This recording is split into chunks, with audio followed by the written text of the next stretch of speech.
আমরা রোজ রোজ বাচ্চাদের টিফিনে কী দেব, প্রত্যেকটা মায়েরই সকাল হলেই টেনশন তো থাকেই যে আজকে বাচ্চাদের টিফিনে কী দেব। তাই আমি চটজলদি একটা রেসিপি নিয়ে এসেছি, যেটা বাচ্চাদের স্কুলে দেওয়ার জন্য খুবই উপকারী আর খেতেও প্রচুর টেস্টি হয়। তো দেখতেই পাচ্ছ বাড়িতেই থাকা একটা সামান্য টুকরো, আমি গাজরের টুকরো নিয়েছিলাম, তাকে টুকরো টুকরো করে একবারে কুচি কুচি করে নিয়ে নিয়েছি। একটু সামান্য শসা আর একটু পেঁয়াজ কুচি, তারপর একটু টমেটো কুচি দিয়ে দিয়েছি, আর একটুখানি কাঁচা লঙ্কা, সামান্য কাঁচা লঙ্কা কুচি দিয়ে ভালোভাবে এটাকে মিক্স করে নেব। আর এর মধ্যে আমি সামান্য একটু মেয়োনিজ ছিল, মেয়োনিজটাও দিয়ে দিলাম। কার কার মেয়োনিজ দিয়ে এইভাবে খেতে ভালো লাগে অবশ্যই জানাবে কিন্তু তোমরা।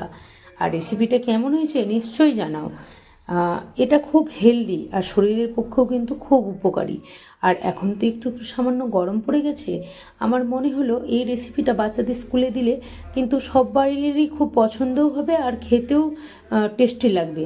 আর তার সাথে সবজি তো বাচ্চারা খেতেই চায় না, এটা করে দিয়ে দিলে নিশ্চয়ই ওরা পছন্দ করবে। দেখতেই পাচ্ছ ভালোভাবে আমি সবগুলোকে মিশিয়ে নিয়েছি। আর এর মধ্যে সামান্য বিট নুন একটু দিয়ে দিয়েছিলাম, সেটা বলতে ভুলে গিয়েছিলাম।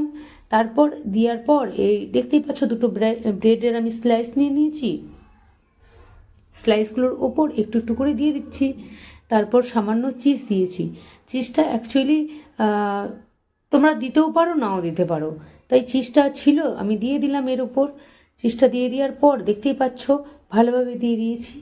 দিয়ে দেওয়ার পর আমি একটা তাওয়া গরম করে নিয়েছি। তাওয়াটাকে গরম করে নেওয়ার পর ওতে সামান্য একটু ঘি দিয়ে দিলাম। ঘি দেওয়ার পর এই যে ব্রেডের স্লাইসটা এর উপর দিয়ে দিলাম।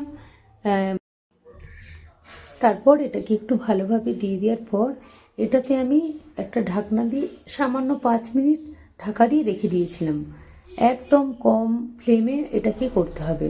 তারপর দেখতেই পাচ্ছ তোমাদের কাছে নিয়ে চলে এসেছি, কি সুন্দর দেখো ফুলেছে চিজগুলো উপর থেকে। সামান্য একটু চিলি ফ্লেক্স ওপর থেকে ছড়িয়ে দিলাম। দেখতেই পাচ্ছ চিলি ফ্লেক্সটা দিয়ে দিলাম। যে যেরকম ঝাল খাবে তোমরা সেই মতো একটু চিলি ফ্লেক্সটা দেবে। বেশি যদি ঝাল খেতে চায় একটু বেশি দেবে, আর কম ঝাল খেলে কম দেবে।